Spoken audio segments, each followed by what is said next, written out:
जयपुर के सचिवालय नर्सरी परिसर में आयोजित 2 दिवसीय राज्य स्तरीय वन मेले का उद्घाटन वन मंत्री संजय शर्मा और अतिरिक्त मुख्य सचिव वन आनंद कुमार ने किया है। ये वन मेला आज 2 दिवसीय आयोजित किया जा रहा है। कार्यक्रम में वन विभाग के वरिष्ठ अधिकारी पवन कुमार उपाध्याय समेत विभाग के अन्य अधिकारी भी मौजूद रहे। मेले में वन उत्पादों की आकर्षक प्रदर्शनी लगाई गई है, जिसके माध्यम से आमजन को वनों के महत्व और वन आधारित उत्पादों की जानकारी दी जा रही है। वन मेले का मुख्य उद्देश्य वन संरक्षण के प्रति जन जागरूकता बढ़ाना है, साथ ही जनजातीय और स्थानीय समुदायों की आजीविका को प्रोत्साहित करने पर भी विशेष जोर दिया जा रहा है। मेले के जरिए प्राकृतिक संस्थानों के संरक्षण और सतत विकास का संदेश दिया जा रहा है। हमारे जो वन हैं उनमें इस प्रकार की औषधियां हैं, इस प्रकार के प्रोडक्ट्स हैं, यदि वो आम जन तक पहुंचेंगे, और मैं तो ये कहूँगा हमारी जो ग्राम विकास प्रबंध समिति है उनके माध्यम से पहुँचे, तो उस क्षेत्र में रहने वाले ग्राम वासियों को भी रोजगार मिलेगा और हमारे जंगलों की सुरक्षा भी होगी। उसके निमित्त माननीय मुख्यमंत्री जी के निर्देशानुसार वन विभाग द्वारा संभाग स्तर पर यह मेले का आयोजन किया जा रहा है। और अभी जिस प्रकार से मैंने अभी कुछ ही स्टॉल्स को देखा है, लेकिन जो मुझे जानकारी हमारे अधिकारियों द्वारा दी गई है, इसमें लगभग 52 स्टॉल्स लगाई गई हैं और उसमें वो प्रोडक्ट्स हैं जो सीधे सीधे वन्य क्षेत्र से जुड़े हुए हैं।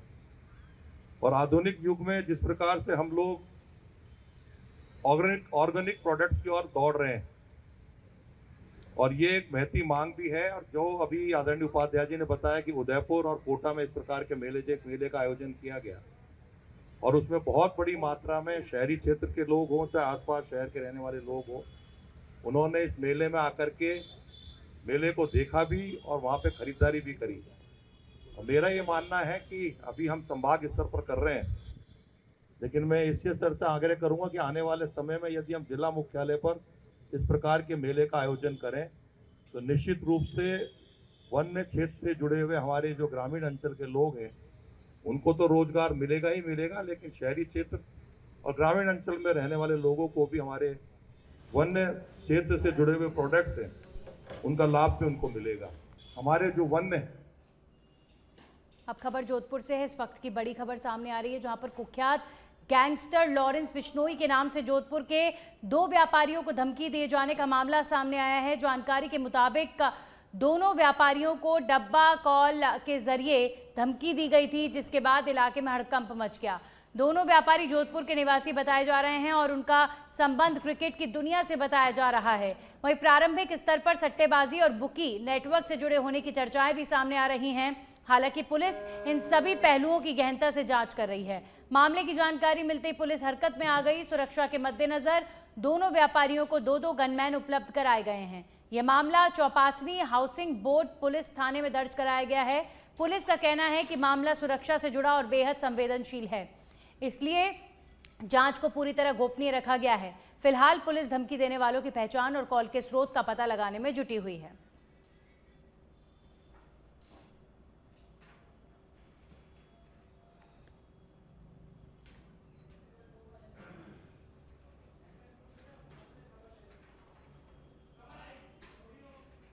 दो व्यक्तियों को धमकी भरा जो फोन कॉल आया है उसके संबंध में प्रकरण दर्ज किया गया है, और इसके संबंध में जितने भी एस्पेक्ट है उसको वेरीफाई कर रहे हैं और अनुसंधान किया जा रहा है। किसी भी तरह की कोई कसर नहीं छोड़ी जा रही। अब चलते हैं आगे, खबरों में बढ़ते हैं। बीकानेर से बड़ी खबर है, जहां पर खेजड़ी बचाओ आंदोलन अपडेट लगातार जारी है। संत समाज ने सीएम भजनलाल शर्मा से मुलाकात की है। बीकानेर पहुंचने के बाद संघर्ष समिति से वार्ता होगी। धरनार्थियों से राय लेने के बाद निर्णय लिया जाएगा, और मांगे नहीं मानी गई तो होगा बड़ा आंदोलन। 17 तारीख को बीकानेर में 5 लाख लोगों के अनशन की चेतावनी दी गई है।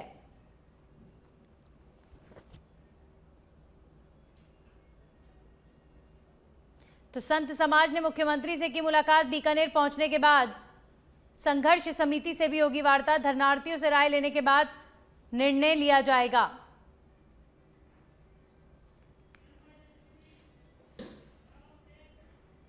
खबरों में आगे बढ़ेंगे। दिल्ली से खबर है, जहां पर राजस्थान भाजपा प्रदेश अध्यक्ष मदन राठौड़ ने किसानों के हित को लेकर कहा है कि प्रधानमंत्री नरेंद्र मोदी और वो किसी भी कीमत पर देश के नागरिकों का अहित नहीं होने देंगे।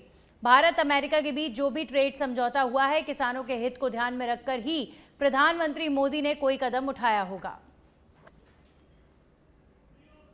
देश के प्रधानमंत्री आदरणीय नरेंद्र मोदी जी हैं, वो किसी भी कीमत पर इस देश के नागरिकों का अहित बर्दाश्त नहीं कर सकते। वो कोई भी डील हो, किसी से भी किसी भी प्रकार की डील हो, तो देश के नागरिक का हित पहले देखेंगे वो। तो हमारे किसानों का हित को ध्यान में रख करके उन्होंने जो ये समझौता किया है, तो निश्चित रूप से भारत के किसानों को लाभ मिलेगा। वहीं खाजूवाला सब्जी मंडी में देर रात अचानक से 4 दुकानों में भयंकर आग लग गई। आगजनी की इस घटना में सब्जी और फलों की दुकानों में रखा लाखों रुपए का सामान जलकर राख हो गया। बताया जा रहा है कि दुकानदारों ने शिवरात्रि को ध्यान में रखते हुए एक दिन पहले ही सब्जी और फलों की खरीदारी की थी, जिससे नुकसान और अधिक बढ़ गया। आगजनी के बाद दुकानदारों ने प्रशासन से आर्थिक सहायता की मांग की है। दुकानदारों का कहना है कि वे दिहाड़ी मजदूरी कर किसी तरह रोजी रोटी चलाते हैं और इस नुकसान के बाद उनके सामने गंभीर आर्थिक संकट खड़ा हो गया है। यदि प्रशासन आर्थिक सहायता प्रदान करे तो वे दोबारा अपना काम शुरू कर सकते हैं। दुकानदारों ने नगरपालिका प्रशासन और दमकल विभाग पर भी गंभीर आरोप लगाए हैं। दुकानदारों का कहना है कि फायर ब्रिगेड गाड़ी में पर्याप्त कर्मचारी मौजूद नहीं थे और समय पर पानी भी उपलब्ध नहीं हो पाया। उनका आरोप है कि यदि दमकल कर्मी समय रहते मदद करते तो कुछ दुकानों को आग से बचाया जा सकता था। फिलहाल प्रशासन की ओर से आग लगने के कारणों की जांच की जा रही है। पूरा स्टॉक मंगाया तो शिवरात्रि का 4 दुकानें फ्रूट की है, 1 दुकान लहसुन की है, 2 सब्जी की है। ये जो भी दुकान है, ये बिल्कुल आप देख सकते हो। जो भी यहाँ पे कुछ भी नहीं बचा है, गल्ला कांटा बाट पैसा नकदी, जो भी नकदी भी दी सर हमने। इस शिवरात्रि का त्योहार में पेमेंट रखा हुआ था, दूसरे दिन हम खाते में डलवाएंगे, मगर सोमवार को खाते में डलवा देंगे। उनका जो भी माल पैसा पानी वो मांग प्रशासन यही है। जो भी हमारे जैसे खाना खाने बैठे थे, खाना खाने बैठे कुछ जानकर मैंने फोन आया कि दुकानों में आग लग गई। आग लगने के बाद जैसे बाजार आए तो बात क्या है, यहाँ पे तब तक 1-2 दुकानें बिल्कुल नष्ट हो चुकी थी, एक लहसुन की दुकान और एक फ्रूट की दुकान। उसके बाद में फायर ब्रिगेड को फोन किया था। फायर ब्रिगेड मैं तो ड्राइवर था, नया बात हमारे निजी बंदे यहाँ से जाके उसको नगर पालिका से लेके आए थे। लेके आने के बाद भी उसके यहाँ पे व्यवस्था नहीं थी कि चलाने के लिए बंदे भी नहीं थे। उन्होंने खुद ने चालू करके उसको व्यवस्था करके उसको चालू किया था। चालू करने के बाद भी उसके अंदर पानी नहीं था। अगर उसके अंदर पानी होता टाइम से, अगर वो चालू हो जाती तो भी हमारे आधा से ज्यादा नुकसान। आबू रोड शहर थाना क्षेत्र के मानपुर चौराहे पर उस समय अफरा तफरी मच गई जब चलते ट्रेलर के टायर के नीचे एक बाइक अचानक से घुस गई। बताया जा रहा है कि बाइक सवार का संतुलन बिगड़ने से यह हादसा हुआ है। हादसे से पहले बाइक सवार ने सूझबूझ दिखाते हुए मौके से कूदकर अपनी जान बचा ली। दुर्घटना में बाइक सवार घायल हुआ है, जबकि बाइक पूरी तरह क्षतिग्रस्त हो गई। हादसे के बाद ट्रेलर चालक ने तुरंत ब्रेक लगाए, जिससे बड़ा हादसा टल गया। घटना के बाद आसपास के लोगों की भीड़ मौके पर जमा हो गई।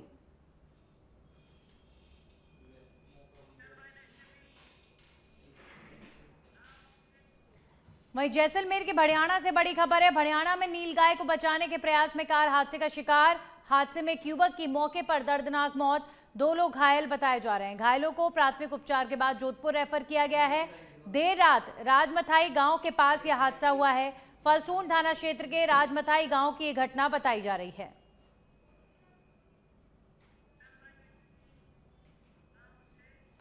वहीं टोंक से खबर है, जहां पर गांधी पार्क के पास युवक ने फंदा लगाकर की आत्महत्या। मृतक हेमंत महावर निवासी टोडा राइसिंग फाइनल बीएससी का था छात्र।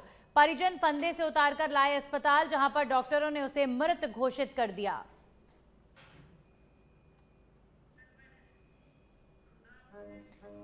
वहीं झालावाड़ के खानपुर से खबर है, सारोला में जलदाय विभाग के खिलाफ ग्रामीणों का फूटा गुस्सा। लेखराज माली की अगुवाई में खाली बर्तन हाथ में लेकर महिलाओं समेत युवाओं ने किया प्रदर्शन। माली मोहल्ले में बीते 4 दिनों से नहीं हो रही थी पानी की सप्लाई। उपभोक्ताओं ने जलदाय विभाग के अधिकारियों और कर्मचारियों पर फोन न उठाने का भी आरोप लगाया है। समस्या का शीघ्र ही समाधान न होने पर प्रदर्शन करने की भी चेतावनी दी गई है।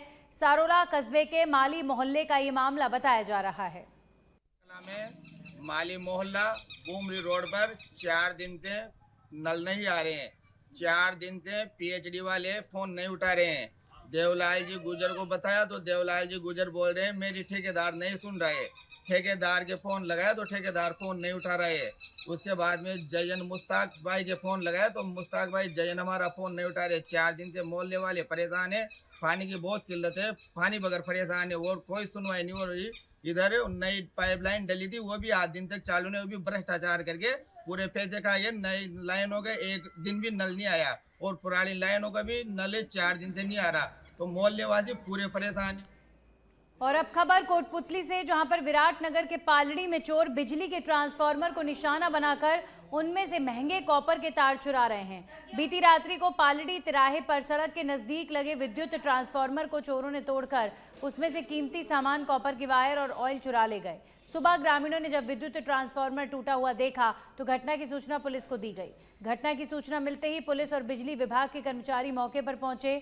ट्रांसफार्मर की चोरी से किसानों को आर्थिक रूप से नुकसान उठाना पड़ा।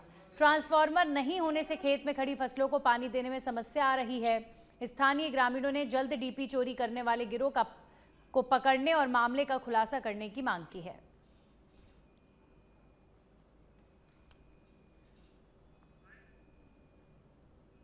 हम यहाँ सब्जी चून डालने के लिए आए थे तो यहाँ कोई अज्ञात चोर डीपी को खोल के बखेर गए और पता नहीं इसमें से क्या क्या ले। वहीं जोधपुर से खबर, आसाराम की सजा के खिलाफ अपील याचिका पर आज हाईकोर्ट में होगी सुनवाई। मामला आदेश के लिए किया गया आज सूचीबद्ध। जस्टिस अरुण मोगा और जस्टिस योगेंद्र कुमार पुरोहित की खंडपीठ करेगी सुनवाई। आज मामले में बड़ा आदेश आने की संभावना है। SC/ST कोर्ट ने आसाराम को जिंदगी की आखिरी सांस तक जेल की सजा सुनाई थी।